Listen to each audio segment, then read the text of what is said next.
I don't know about y'all, but to me, it looks like SV1 has a front license plate.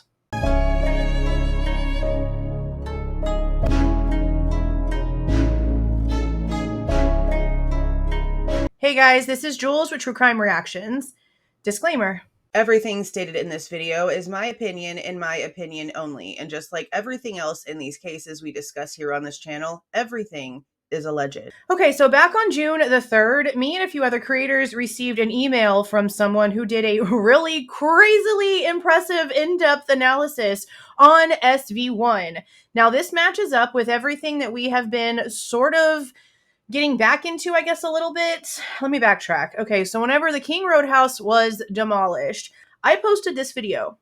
I was watching the demolition live and noticed that this car slowed down and watched the house take its final tumble. And it was creepy to me. It was what seemed to be similar to the vehicle that they claimed was involved in the situation, and it was green. It was weird. It was super strange. Now, with the current stuff coming out about the possibility that SV1 is actually a green vehicle that belongs to somebody who actually lives in that neighborhood, all of that coming full circle, we're going to talk about it again here. Now, I know about a month or so ago, this was a really big topic. I didn't do a video about it myself. I sort of just mentioned it in lives and in passing because I had seen the green car. I knew it existed. I didn't think it had anything to do with SV1 until people started putting things together. I've been pretty convinced here recently with all of the in-depth information coming out from the creator that goes by Mark and the stuff that he showed on his own channel and the stuff that Truth and Transparency and a few other channels have shown.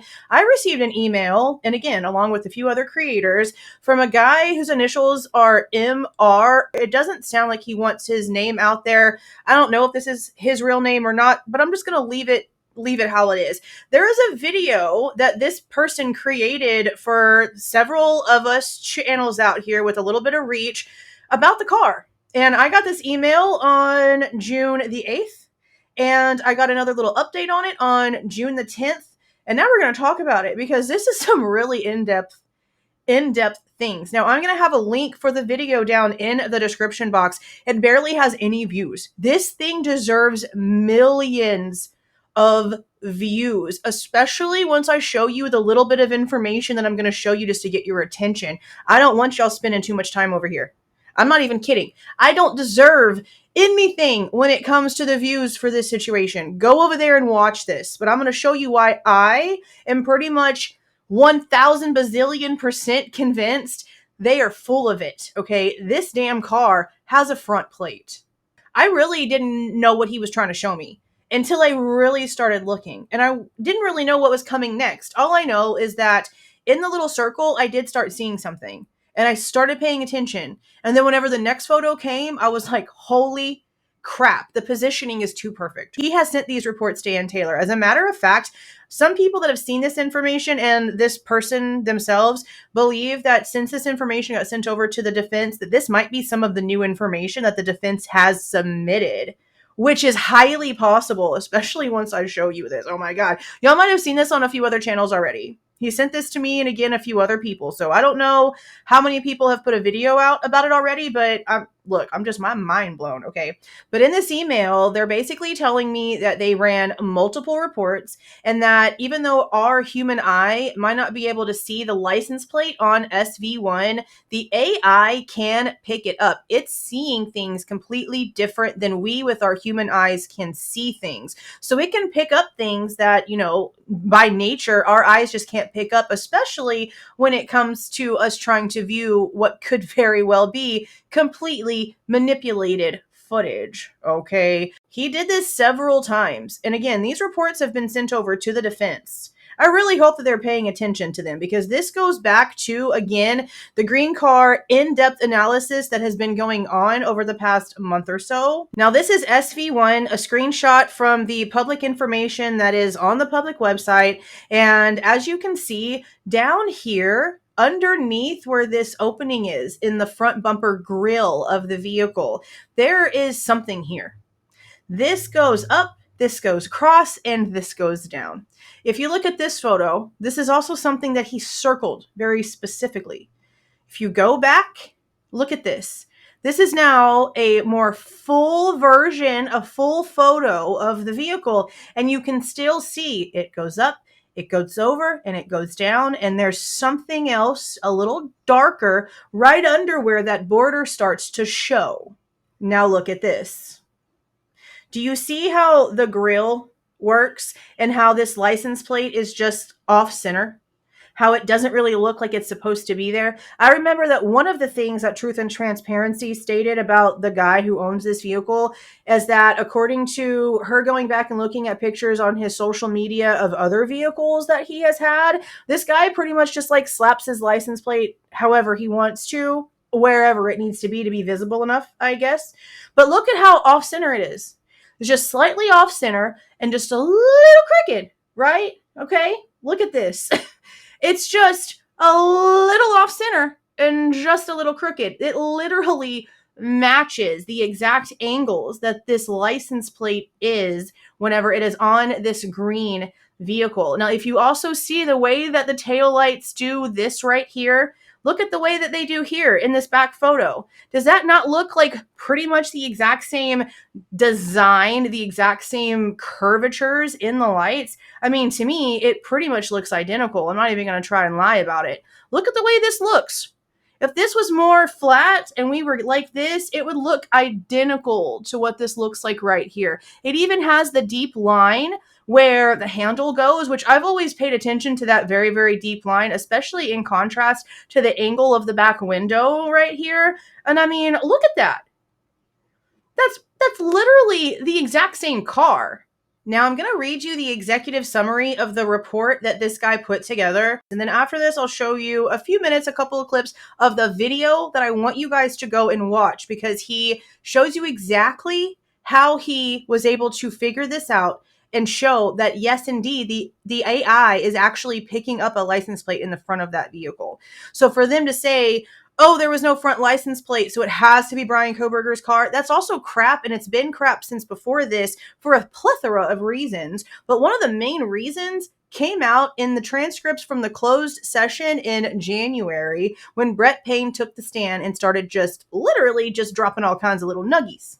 It was made very clear to us that the PCA was a living document that several people could get into and edit at pretty much the same time. It was like a team access type situation. And until they had Bryan Kohberger's name, and until they knew that his car did not have a front license plate, there being a front license plate or not was never part of the vehicle information that was put into the PCA, that was put into whatever systems they had to put information into to try to figure out what kind of car this was. There being a front license plate or not did not matter until they had Bryan Kohberger's name, and that is so hella important. I don't even understand how people think it's not important. How many things didn't matter until they had Bryan's name? Anyway. So if there is actual proof, if there is a way that the very public information can be fixed, straightened out, sharpened, I don't know, not filtered to show a lie, if the truth in the images and the footage can be seen by us civilians, then why do they think that we're just going to sit back and not say anything? We already know that the FBI guy didn't even have the information right in the beginning. We heard rumors of a Nissan being the first possible vehicle that they were looking for. Everyone thought that it was literally just a rumor. No one really cared. When we on this side talked about it, everyone over on that side acted like we were stupid and crazy and needed to just stop pretending. Then what happened? Court documents. Footnote. Literally, a Nissan was the first car being looked at by the federal pro that they have over there. You know, the one who still couldn't figure it out until they finally got a good picture. How professional can you be if you've got to have a perfect piece of footage to get your information and answer from? Not much of a pro. So just knowing that there was an entirely different vehicle that they were looking for. And let's not also forget there was an entirely different suspect that they were looking at before they got Bryan Kohberger's name. And then there was unknown information from the two blood samples for the two unknown male blood samples that came in on a report after they had Bryan Kohberger's name that they decided to just shelf and maybe go back to if they ever felt the need to. We need to keep all of those things in mind. And then knowing that front license plate or not wasn't anything that they were even looking at until after they had Bryan Kohberger's name. I don't know how you couldn't be asking more questions, but that's just me over here trying to bring back common sense. Let's go ahead and read this executive summary, and then we're going to, again, watch a few minutes of the video that this guy put together. And again, I'm so beyond impressed. This is like chef's kiss kind of work, okay? Executive summary. This report presents a comprehensive forensic analysis of multiple images and videos depicting Hyundai Elantra vehicles with a specific focus on distinguishing Bryan Kohberger's vehicle from the one captured in the initial security camera footage. The primary objectives are determining the presence and unique mounting of a front license plate on the vehicle depicted in the initial security camera image, assessing the known characteristics of Bryan Kohberger's vehicle, a white 2015 Hyundai Elantra, reported to not have had a front license plate at the time of the footage, against the visual evidence. Evaluating how vehicle colors are represented across various imaging conditions, specifically comparing known vehicle colors to their appearance in color infrared and night vision footage, including a custom lime green Elantra with a metal flake finish. Ooh, the metal flake finish definitely changes a lot when it comes to the way that it would look in a camera. Okay, yeah, I didn't realize about the metal flake part.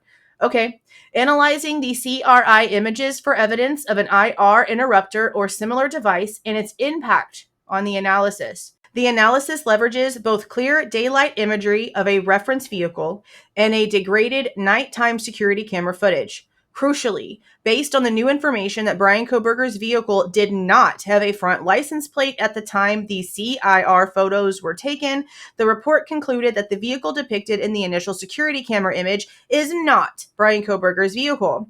This is because the CIR image clearly shows reflections consistent with a front license plate, which directly contradicts the reported status of Bryan Kohberger's car. The custom lime green Elantra, noted as a second suspected vehicle by some, not me. I think the guy just lived there, but I'll get to my whole thought process there in a minute. Not there, but like, in the neighborhood. The custom lime green Elantra presents a highly compelling match to the CR image. This is primarily due to the extremely unique and consistent front license plate mounting, described as hand-wrapped around the valance without a traditional mounting system akin to a fingerprint. This unique physical characteristic is considered a very strong identifier. While the vibrant lime green color with its metal flake effect is not accurately rendered in the CIR images, a careful re-examination confirms that subtle greenish-brown tones or color shifts can indeed be perceived. So all of this is very, very scientifically proven. Like, there's testing and stuff about how colors react to things. This isn't stuff people are just making up. These perceived hues are characteristic artifacts of color night mode under IR illumination.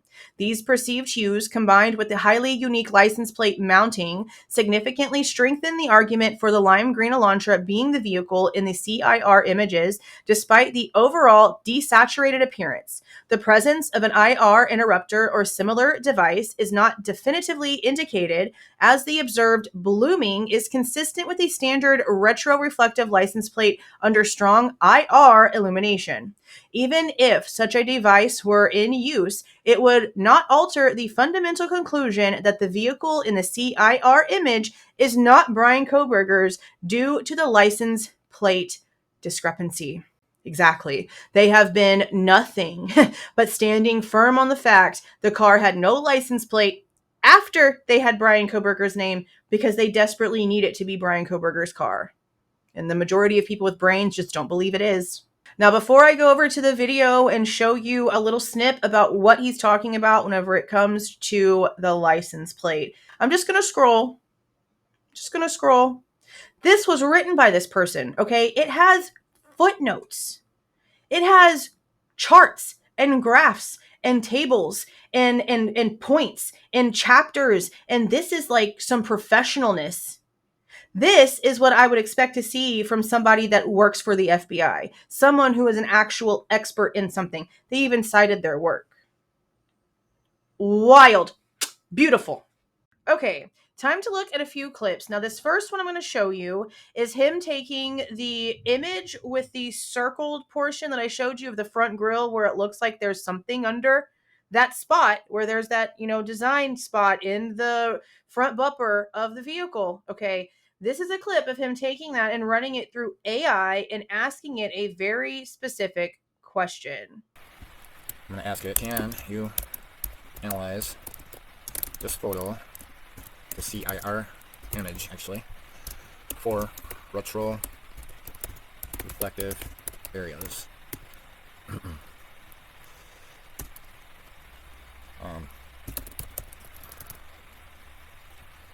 Related to the potential presence of a front license plate. So we're not looking for the shape because it automatically tries to do that. Just the retro reflection.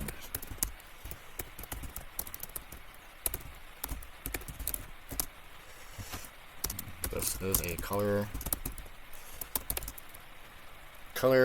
security cam image in color night mode under intense IR illumination. See, based on the visual details, the key observation centers on the region highlighted with the yellow outline in CIR images captured under intense IR illumination. Retro reflective materials like those typically found on front license plates tend to produce strong, localized bright spots. Here's a detailed analysis focused solely on the reflections. The outline area exhibits a distinctly high intensity reflection compared to the surrounding regions. This concentrated burst of brightness is what you would expect from a retroreflective surface exposed to strong IR light. The way the IR light bounces back from the surface, often exceeding the brightness of diffuse reflections, suggests an element that has a high retroreflective coefficient. In forensic evaluation, such as a pronounced bright spot, is typical evidence supporting the idea that a retroreflective surface like that of a license plate is present. Now, this is him taking a more full image of the vehicle itself and placing it in the AI and asking it another question. This is a full-sized picture of the same image. Look in the same area for the presence of the plate, the front plate. Reflections. Reveals consistency with the earlier observations. The circled region area still exhibits a distinct localized brightness that is consistent with the kind of reflective seen in the IR source. Illuminates high reflectivity surface such as a license plate. Here's a detailed breakdown. Now he's taking the picture of the green Hyundai Elantra and asking it a few more questions. At the end of this, what he's going to do is ask this AI, now that it has given him all these other answers pertaining to what it could possibly actually be happening here, which is something's going on to make this license plate look like it's gone. And this car really has nothing at all to do with Bryan Kohberger whatsoever, is what's happening, if you haven't figured it out just yet. Okay, at the end of this, the AI is going to tell him something extremely important about what it thinks whenever its brain and its little AI eyeballs compares the vehicle that is supposed to be SV1 and the lime green Elantra. Okay, this is a daylight photo of a very important custom lime green color Elantra. 2014 to 2016 model years. The license plate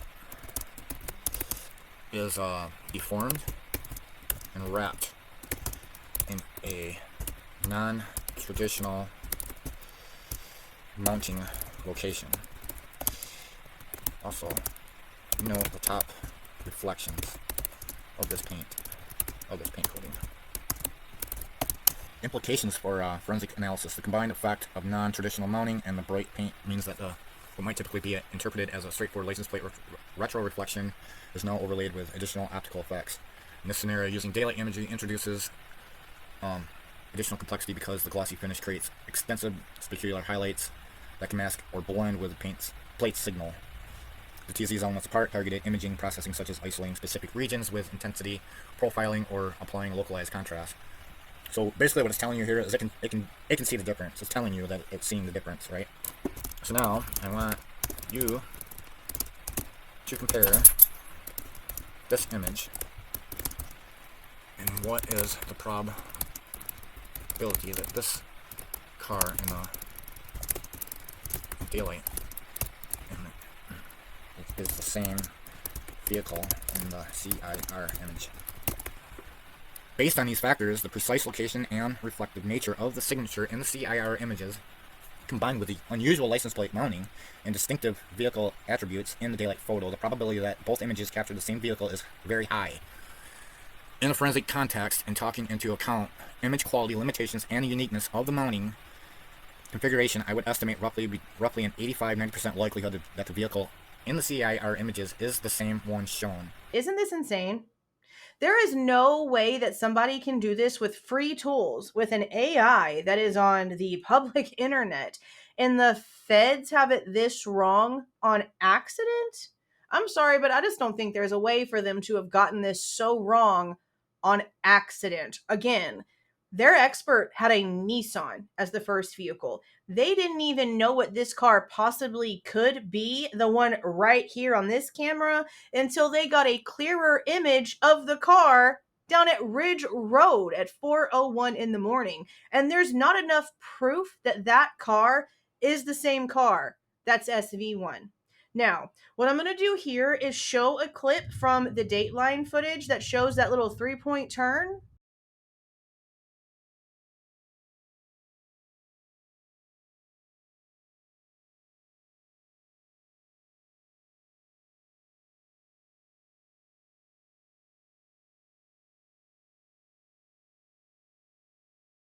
So here's a theory, because again, I'm not putting any sort of like suspicion or anything on this green car if this green car is actually SV1 because of everything that we have found out. Other channels have gone in and shown you who it belongs to, that this person lives in the area, literally in the neighborhood, and that this car turned lime green from like a car accident. Like there was an accident, some repairs had to be done, and after that accident, he turned the damn thing green. Is sort of the story that I remember hearing. Honestly, those details don't even matter. This car belongs to a person who lives in the area. Look at this 3-point turn again. Let me pop it in here one more time. Does this not look more like somebody who was leaving their house and then realized, holy crap, I forgot something, and did a 3-point turn to turn around, and then maybe, just maybe, was supposed to be somewhere at a certain time, or there was something important happening, and they took a little bit too long to grab or find whatever they might have forgotten to cause them to turn around to begin with, and therein is the reason why the car is then speeding away at 420. Could that be a possibility? Damn straight it could be, because this car is very, very real. It exists in our reality, and it belongs in that neighborhood. So people thinking that this is the car that's actually SV1 is not out of the realm. They're not pulling some random car out of the ether and placing some random person there and putting anything on anything. All we're saying is that the FBI guy has the car wrong. And if this license plate really is there, which again, that's what it looks like to me, it definitely wasn't Bryan's car. So if you take the fact that they have yet to be able to actually prove his location, okay, we're not going to sit here and just pretend that we don't know what Cy Ray's doing, okay? He has the proof that they can't prove it. They have the proof that he wasn't at the location. So if this car really has a license plate and is actually green in real life, that just doubles that down. And that brings them all back to square one. You cannot sit there and tell me that you're perfectly okay with them identifying this vehicle by not using this footage to identify it. They are trying to claim that this vehicle is the same vehicle from Ridge Road, but there is nothing putting those two vehicles together. Literally nothing at all. Could we all be wrong? Could this literally all be a mass hallucination and we're all just seeing things because we want to see it this way? No, because the AI isn't biased. And the AI isn't being told to compare anything when it comes to this case. It's not being given the victims' names or the roommates' names or Bryan's name. It's just being asked to tell me if you see something here. And it does. And then it's being asked, is this the same thing as this? And it's agreeing that it is. So how can it be us whenever something that seems to be more intelligent than us is telling us what it is? That's not the Guilters or the Probergers or anything in between that's trying to figure this out. This is an unbiased robot that says that car has a license plate and that white one is the same one as that green one. How can you not think that it's SV1 at this point? I'm going to let y'all talk about it down in the comments. Again, please go over there, subscribe to this channel, like the videos, watch the videos. This work was amazing. I don't really like AI too much, so I would have never honestly gone and done a photo comparison like this. But from now on, I'm going to rethink it. I really probably should start looking into working with AI tools a little bit more, especially when it comes to this kind of thing, because again, it's an unbiased eye. It can see things that we can't because, we're just human. We don't have all of those little pixels that we can actually really hone down on the way that AI can. So, yeah, maybe I need to look around on YouTube for a few tutorials on how to actually use AI a little bit better. This was impressive. I'll say again, hella impressive. Thank you so much for sending that to me. If this is what it looks like and SV1 actually does have a front license plate, what's the state going to say? All that we're going to say over here is, told you so. I want to know what you guys are thinking about all this stuff down in the comments. Please, again, go show this channel some love. This was fantastic work. If you like the way that I present this information and give my opinion, please don't forget to leave a like on the way out. Subscribe to the channel if you have not subscribed already. And please don't forget to make sure that that notification bell is set to all so you don't miss any of my rants, reviews, reactions, updates, or deep dives. See y'all.